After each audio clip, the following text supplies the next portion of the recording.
Zach King spoke yesterday and has been out here from last week giving his testimonies on all nights apart from one. And it's been certainly very enlightening, to say the least. I've had a number of people come up to us on the bookstalls, etc., wanting to acquire difficult books on spiritual warfare. And the topic of the talk today is spiritual warfare. Satan is real, he's very real, and the way that we can combat him, we can listen in this time to Zach King. Yesterday we heard testimonies of people as well. So please welcome Zach and his lovely wife Kate. Thank you. You okay? Do you want this mic or you? No, we're all set. Thank you. Welcome. Does anyone else smell roses? It's all I can smell up here. Go ahead, honey. Now, you come. Zach and I usually share our testimonies during the spiritual warfare and talk a little bit about our experiences. So to start off today's talk, we want to make everyone aware. Satanism is in New Zealand. The occult is in New Zealand. Satanic human sacrifice is in New Zealand. We're told that if we're lukewarm, God will spit us out. There's no such thing as standing on the sidelines when it comes to spiritual warfare. God, that you are worthwhile, that you have value as a human being, and you have power through Christ to do real harm to Satan.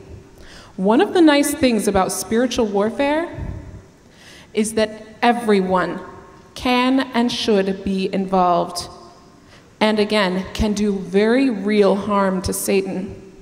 If you are disabled, elderly, in your home, can barely get out of your chair or get out of bed in the morning, you can kick Satan in the face.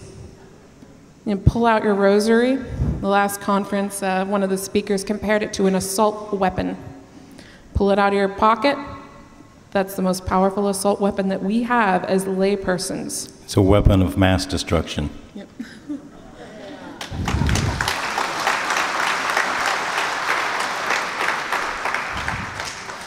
Now, let's think, the Protestants, what do they have?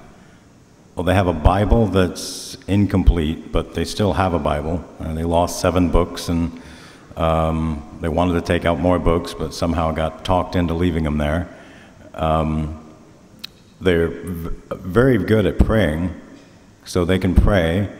So an incomplete Bible and prayer. And some of them have a valid baptism. And they don't have the true presence. Well, honey, if they were Catholic instead, what would they have? Being Catholic, we have the full arsenal.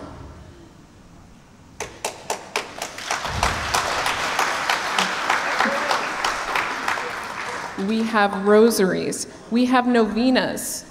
Just as lay people, we're able to offer our masses and Eucharist, speak to Christ in the true presence in the Eucharist. We have sacramentals. We have the army of saints behind us. We have the fullness of the truth. And as much as, yes, Protestants can be involved in spiritual warfare, they may have an element of truth. And of course, they can pray and have faith. But as Catholics, we are on the front lines. We need to be willing to step out there, take risks, and actually go out there and fight. We should be praying against abortion. We should be praying for our families, for our children. We should be keeping an eye on the media that we ourselves consume, because as much as we have examples like Zachary here, where you may have a child that you're worried about is interested in death metal, or you're concerned about blatant occult and Satanism, those things in a lot of ways are very easy to avoid. Whenever you see barbed wire, you generally know to stay away unless you're a little stupid. But Satan is all about subtle ways of brainwashing us in our culture, very intentional ways that he picks away at our faith and that he picks away at our morality so that we are becoming desensitized to mortal sin. We watch on our televisions, our favorite characters in TV shows are the endearing, charming, lovable homosexual couples. Why would we deny them love? We're seeing contracepting, we're seeing abortion, we're seeing cohabitation, a very casual, very lax attitude towards a sexual relationship with two people we're not married to. Now we're seeing, after Harry Potter has come out, and we're very much against Harry Potter, and we love fantasy, we don't have an issue with fantasy. Where we have an issue with Harry Potter is that it's not just fantasy. J.K. Rowling, in her early interviews, which she interestingly denies now, but if you listen to her earlier interviews, she admits to taking 1/3 of her materials from actual, traditional, satanic, occultic sources that she puts in her books and then shows people practicing these things. Training, keep trying until it works. We're shown that the ends justify the means regardless of what we do. So you have people not sharpening their morality, but rather embracing demonic presence through the occult. Now, one of the big differences between that and Tolkien or C.S. Lewis, which we love as amazing Christian works that sharpen our morality, is that we're talking the main characters, the heroes, are real people, regular people, just like you and I. Human beings don't have superpowers necessarily. We don't have supernatural powers that we're able to hone, but rather by attempting to make proper and moral choices, we're drawn towards the good. And good and evil are very distinct things. Satan, again, is all about brainwashing us, and we usually tell people that the reason we have a ministry is because of Harry Potter. When you look at how the occult has infiltrated our society since that series has come out, we're now in bookstores, in children's toy stores, we're seeing Ouija boards, pink sparkly Ouija boards to buy for your little daughter, right in the local toy store. You go into a bookshop, and right out there on display are books that are actual occultic books geared towards teaching children how to get involved in the occult. The rise in membership in actual occult organizations, whether New Age, Wiccan, Satanic organizations, has risen to an incredible degree. It's like millions of percentages, like 3 million% of a rise. That's crazy. When you look at the fruit of Harry Potter, I mean, we get people telling us, oh, well, he's almost like a Christ figure. He died for his friends. Satan is always going to make what's bad look good and what's good look bad. We need to be on guard. We also, we discussed that abortion is spiritual warfare. We have a disc, abortion is a satanic sacrifice. It's a set, it's 2 discs. Part 1, we talk about the history of abortion, how it got started in America, but how it got started in America pretty much defines it for the world. Part 2, we discuss the organizations that move Satan's agenda forward. So it's satanic organizations around the world that promote abortion and put it in countries that can't afford it so that they can kill off and make society smaller. A smaller group of people is easier to control. In part 3, we tell you through spiritual warfare how to shut down an abortion clinic. Now, we're going to tell you those methods, and then there'll be a quiz later because no one ever remembers. So we want to make sure that you all have these. If you don't remember by the end of this conference, then please go out and buy the CD. I'm not looking to get rich on this. I want abortion to end. So we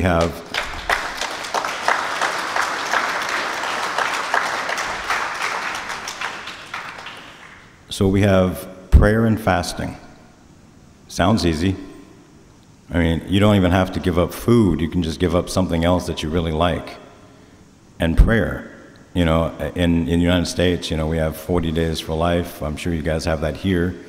And there's actually a group in Kansas that is going to do, they're going to start doing prayer and fasting starting on the Feast of the Annunciation. It's an entire group that's going to do this. They're going to do it for 9 months. Everybody is signed up for their shift. Everybody is signing up to pray and fast for like 6-hour shifts or 4-hour shifts throughout 9 months to shut down their local abortion clinic. Now, for the example we give in that is Bryan, Texas, an abortion clinic shut down by prayer and fasting. Now, what did I just say? They shut it down through what? Prayer and fasting. There we go. Okay, another method we say is to have an exorcism done in front of the clinic, on the clinic building. In the United States, go to a Protestant or some layperson that claims that there's some sort of exorcist. You cannot be delivered from Satan by someone who isn't even going to confession.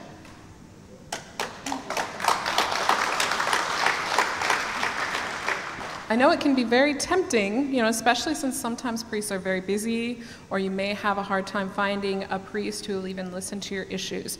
But never go for deliverance from somebody who is not trying to live a saintly life in union with the Catholic Church. Or isn't even Catholic.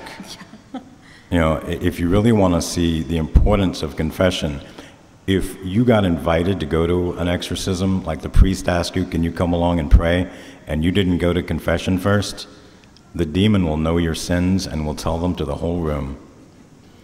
And I've had priests tell me that, and that can be embarrassing.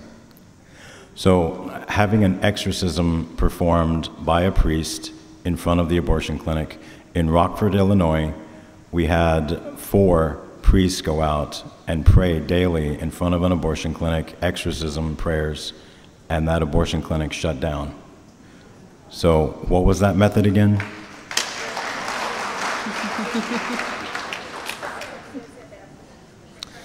Exorcising the grounds, having a Catholic priest pray prayers of exorcism over the grounds. Honey, I didn't ask you. Oh. Okay, so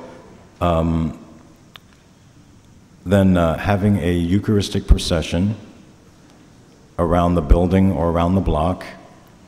That would, of course, would be a priest doing that, and then lay people following him carrying an image of Our Lady of Guadalupe, and people following praying a rosary. We had 2 abortion clinics shut down in Melbourne, Florida. And around one of them, the bishop himself carried the Eucharist. And what was that method again? I don't remember. I just said it. What did I say?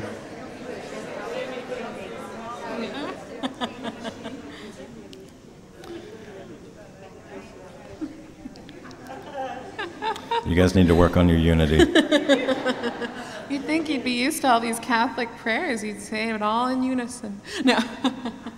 So then the last method we say is to have a mass said out in front of the abortion clinic. Now, we have a group in Louisiana that follows everything we've said. They do everything, all 4 steps. I'm not going to ask all of you to repeat all 4 steps, because that could be just a nightmare up here for what I would hear. Is there one person? Mike Lobo, would you like to repeat these things back? Mike? Not here? Okay. Not here? Oh, Mike. I can't volunteer anybody. I don't know anybody else. No. Prayer and fasting. Prayer and fasting. Prayer and fasting. Exorcism of Christ. Okay. Eucharistic Okay. and a mass. Awesome. Awesome. You guys are paying attention. Yeah. Now, Okay, so at least one person passed. Now, a big part of this mentality in regards to spiritual warfare, just to give people kind of an image or an understanding of how spiritual warfare works, in these abortion clinics, we're talking about innocent blood being shed in the name of Satan. Now, whether or not of course, most of the women who are going in there are not seeing this, They're victims of a terrible circumstance, struggling, told by our world that they cannot handle having a child, that it's not a child yet at this point anyway, and a number of other excuses that Satan will throw in our face for why it's okay to have an abortion or why you need to have an abortion. But outside of those poor victims is that Satan is claiming that blood as a human sacrifice, and not to mention that there are actual occultists that do spells to claim that blood for Satan as well. But there's a satanic bubble, a demonic protection that gets over a property like this. And you'll see a lot of this in places where human sacrifice was happening, whether for the Druids or the Aztecs. There's a certain demonic protection there. Whenever we take the sacramentals out there, we take the Holy Spirit there, we're using our free will to bring God into that place and pop that satanic bubble so that God can reach the people in that building, so that there are a greater number of lives saved, a greater number of conversions, and even shutting down the abortion clinic. It's huge. The place in Louisiana, the Right to Life group that goes out there, they do all the methods that we recommend here. Now, remember I gave you examples of each one place, uses one method and they shut down one clinic, or the one place that uses 3 methods, because they use the 3 parts of one method, they use the Eucharistic procession, the Rosary, and the Our Lady of Guadalupe. They shut down 2, so obviously, okay, so if you're using more than one method, you might shut down more than one clinic. So everybody else shuts down 1. This group uses all of the methods we recommend. They've shut down 25 abortion clinics.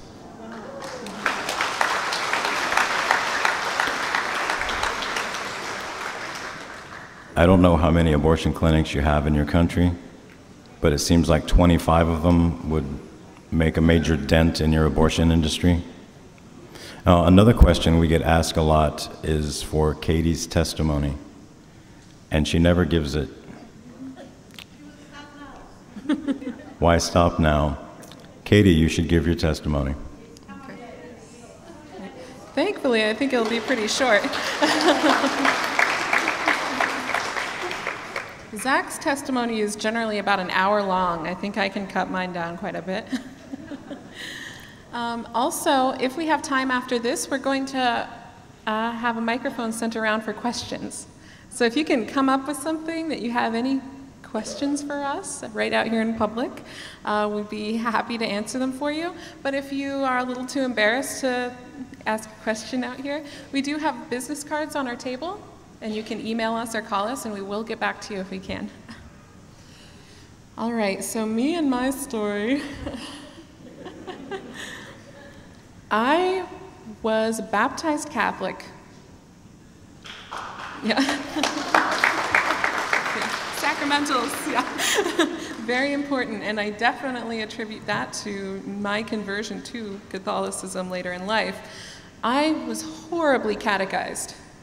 I didn't know what the Catholic Church believed at all, and my mom was one of Jehovah's Witnesses.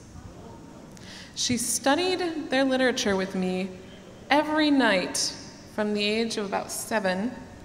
And I was incredibly devout. I absolutely believed their teachings. I was completely indoctrinated. I was willing to turn down blood transfusion if I was in an accident. I was willing to give my life for their beliefs.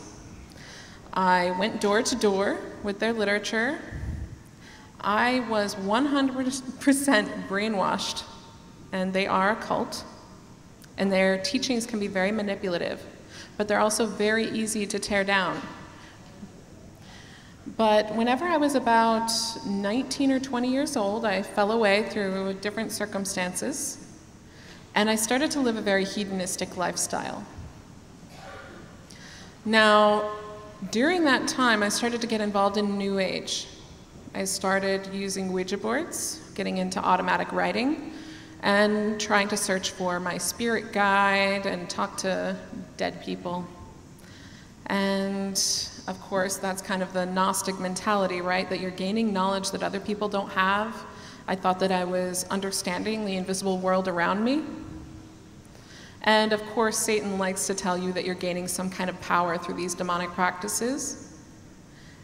And the thing is, the creatures that you're talking to when you're doing these things are demons.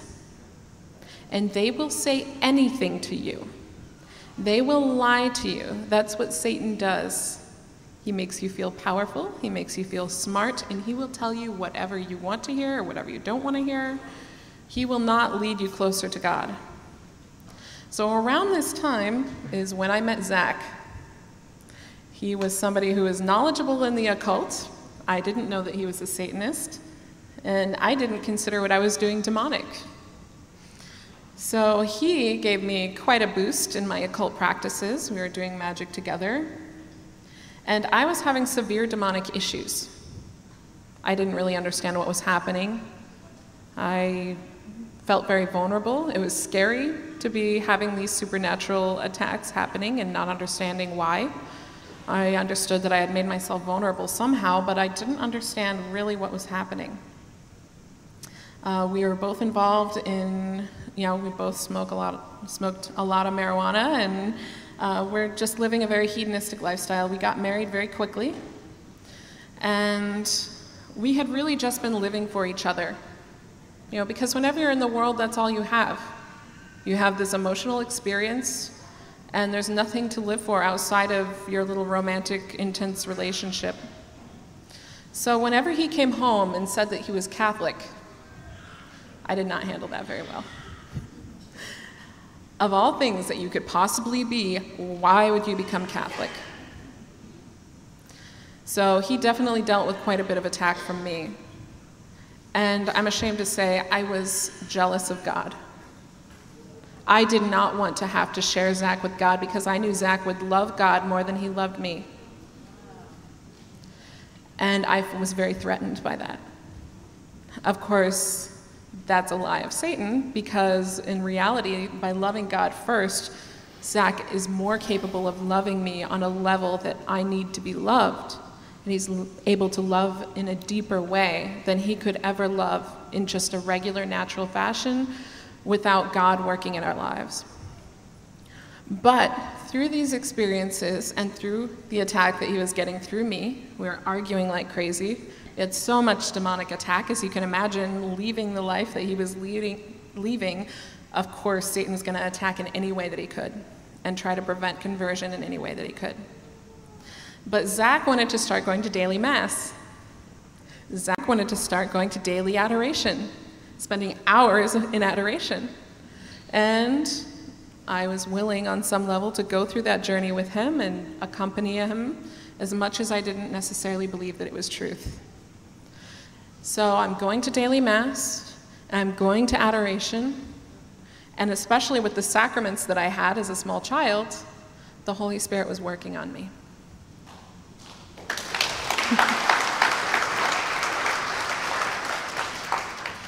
I started believing in the true presence of Christ, and I believed that the Catholic Church had truth, and had more truth than anywhere else.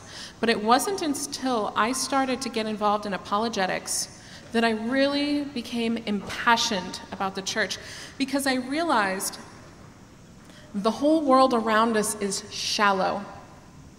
It's so sad. There's no depth in the outside world. There's no truth in the outside world. If there's truth, it's a watered down, mutated version of truth.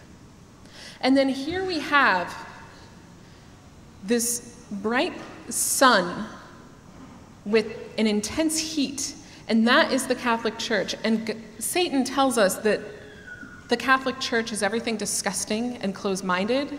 And most of our friends were gay. How could I accept the Catholic Church teaching on homosexuality and homosexual marriage? How could I accept the teaching on contraception? I had to do the footwork and learn why Catholics believe what they believe. And in doing that and realizing that the Catholic Church thinks about every single action that we take, every single moral teaching has a broader scope than just some shallow little argument. We're not talking about some weird patriarchal organization just coming up with stuff because they're uptight. We're talking about scientists, philosophers, theologians dedicating their entire lives to understanding why we should believe what we should believe, and why we should be taking the higher path and working towards our faith. Because the Catholic Church does not ask us to act on faith alone, it's asking us to use our reasoning ability. But the Catholic Church is understanding how every action that we take has a deeper philosophical meaning. And realizing that the Catholic Church had that much truth in comparison with all the ugliness in the world around us, how could I not fall in love with the Catholic Church? And here we are.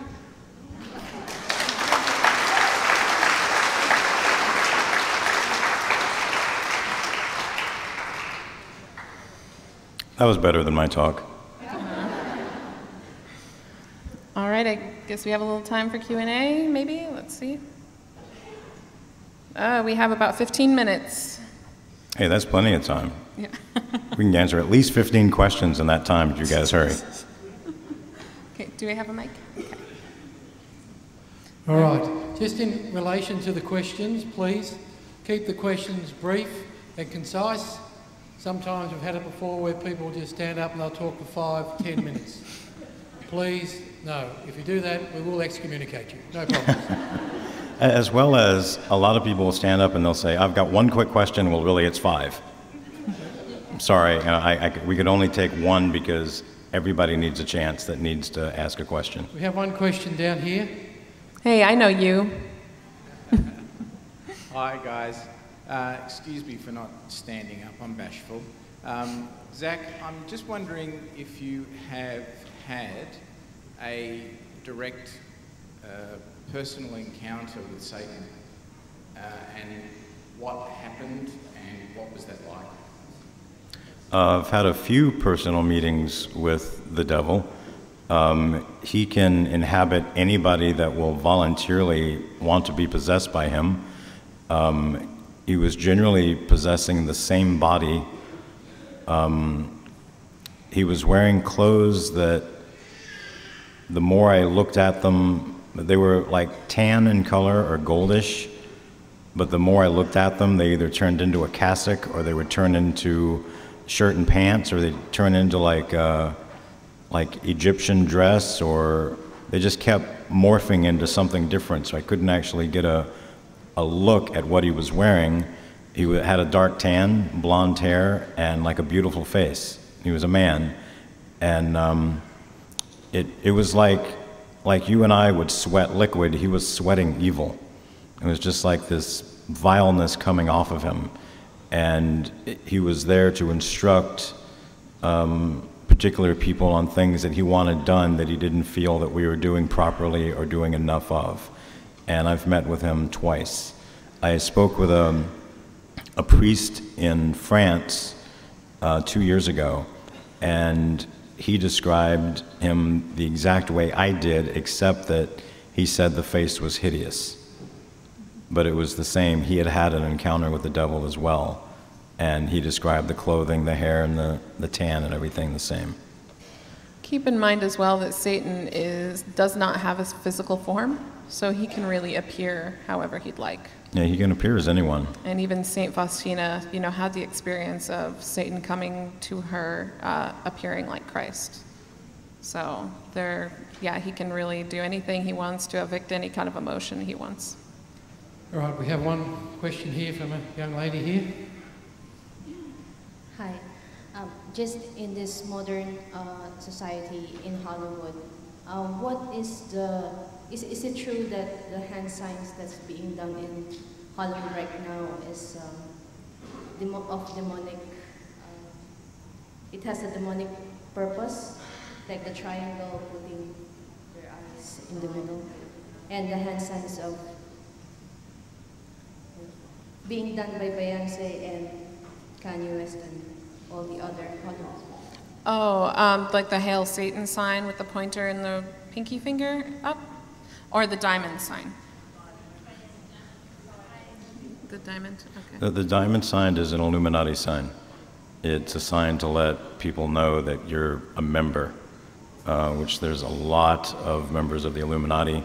Now, just because you put the sign up doesn't mean that you're going out recruiting people for the Illuminati. It usually means you've been recruited and you're okay with it.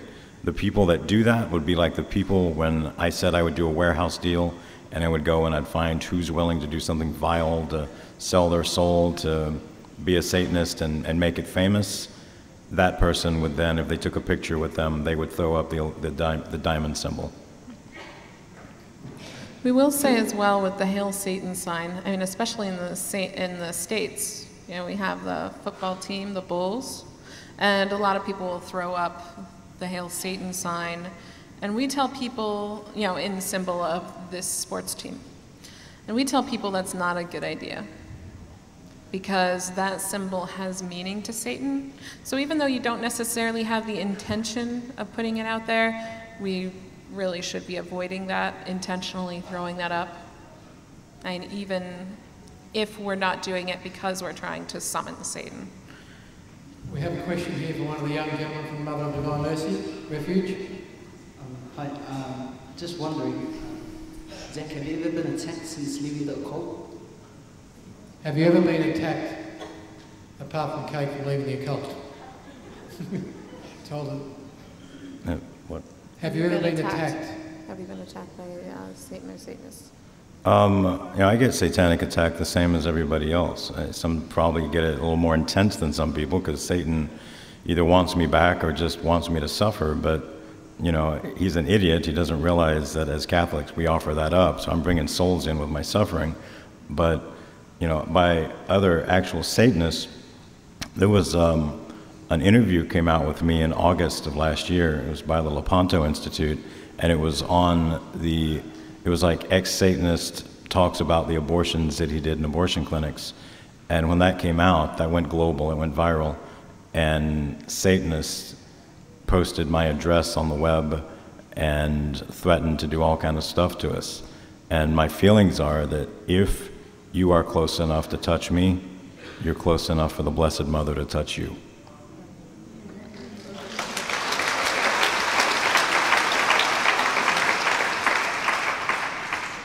Okay, maybe one more question. Sure. Hi. Yeah, look, I understand that there is a hierarchy within the Satanic and Angelic or demonic realm. Could you just elaborate a little bit more about that and how that operates, if you can, please? Well, just as there's, are you speaking like within the angelic realm versus the demonic realm?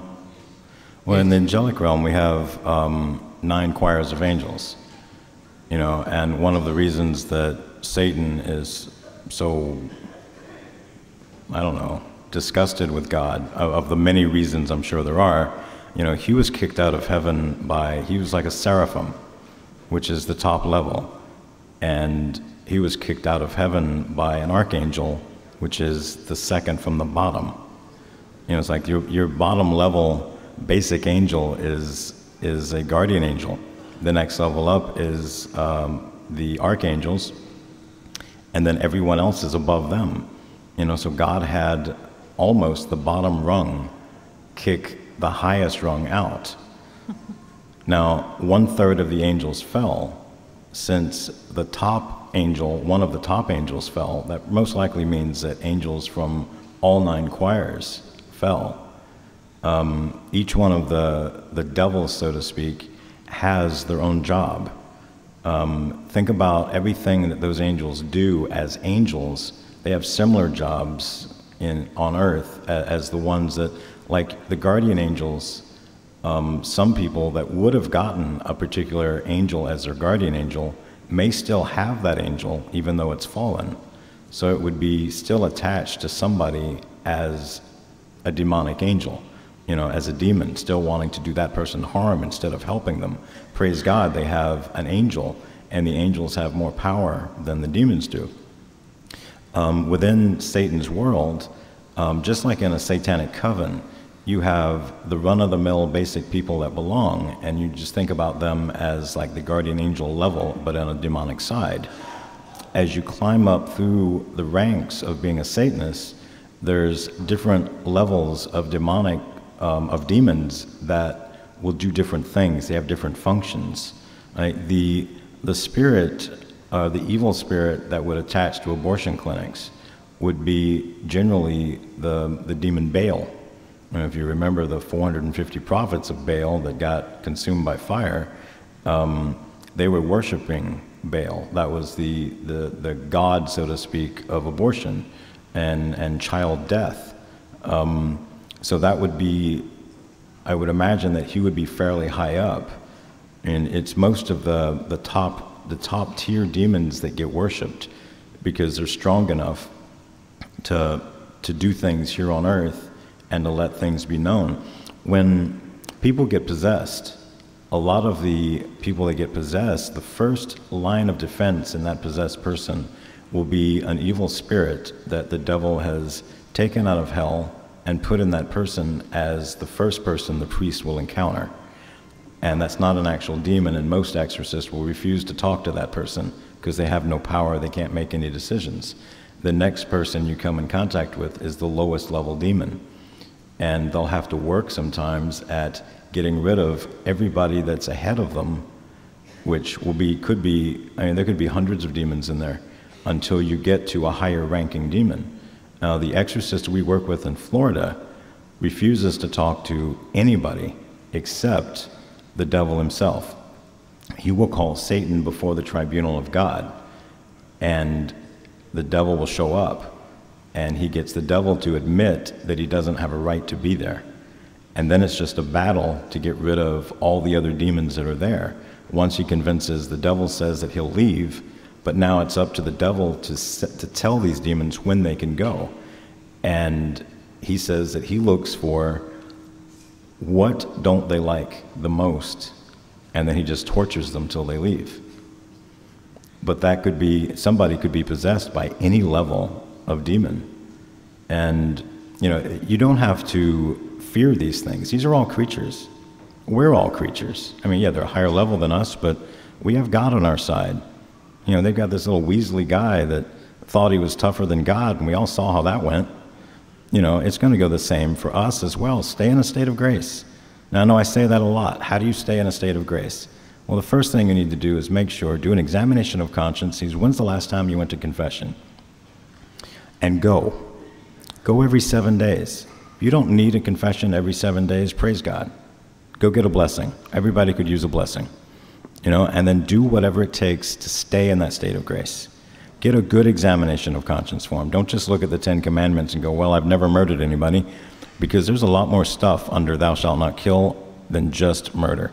Did you know that if you made fun of a handicapped person for any reason, that's under thou shalt not kill? If you acted in a way that's not Christian-like and you led somebody astray with your actions, that's a mortal sin, and that's under thou shalt not kill. So you need to get one of those forms and make sure.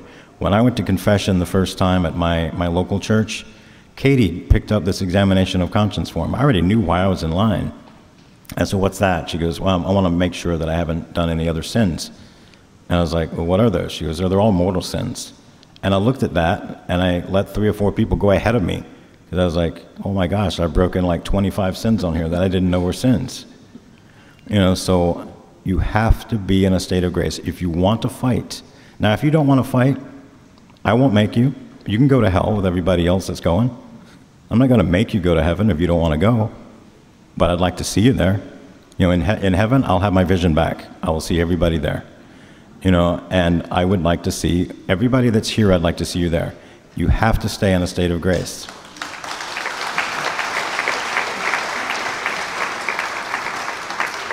All right. Thank you so much, everybody. I hope you have a great afternoon.